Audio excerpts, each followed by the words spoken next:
আমি, বাবু এবং বাবুর আব্বু সবাই মিলে ঘুরতে গেছিলাম এই যে রহমানিয়া সুপার মার্কেটের দ্বিতীয় তলায়, মেন বাস স্ট্যান্ড কালীগঞ্জ। এটা হচ্ছে ওদের কার্ড। এই ক্যাফেটা কালীগঞ্জের ভিতরে খুব বেস্ট। এই যে দ্বিতীয় তলায় এই KFC ফুড কর্নার নামে একটা ক্যাফে আছে, আমার খুব ফেভারিট একটা ক্যাফে। তো আমি বাবু দুজন মিলে এখানে এসে ওয়েট করছিলাম। বাবুর বাপি এখনও আসেনি। আমরা যখন গেছিলাম ঠিক বিকালের একটু আগ দিয়ে, এখানে এমনি ফাঁকাই ছিল। বাবু এখানে কিছু ছবি তুলছিল, আমি কিছু ভিডিও করছিলাম। আমরা অপেক্ষা করছিলাম ওর বাপির জন্য, ওর বাপি আসার। তো আমরা আসলে দুজনে মাঝে মাঝে ঘুরতে যাওয়াটা খুব দরকার, এতে বাচ্চাদের মন মানসিকতাও ভালো থাকে। আমি যে শ্রাবণ মাসে সবুজ চুড়ি পরছি তাই আপনাদের দেখাচ্ছি। তোর বাপি চলে আসছে। ওর বাপি চলে আসার পরে আমরা খাবারের অর্ডার দিয়েছিলাম। চিজ পিৎজা, আর অর্ডার দিয়েছিলাম স্যান্ডউইচ অর্ডার দিয়েছিলাম।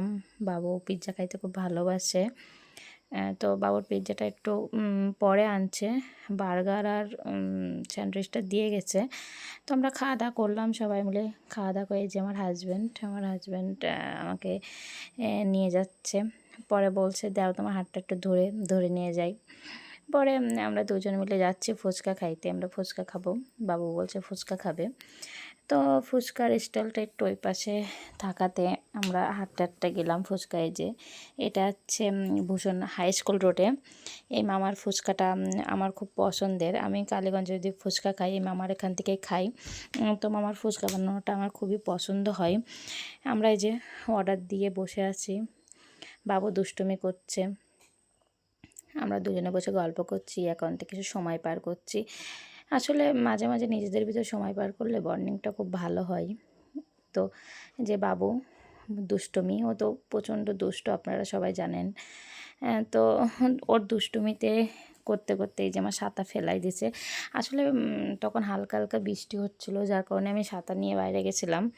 এই যে আমাদের ফুচকা চলে এসেছে। ফুচকাটা অত্যন্ত সুস্বাদু। আপনারা যদি কালীগঞ্জে কখনো আসেন তবে এই জায়গার ফুচকা খাবেন।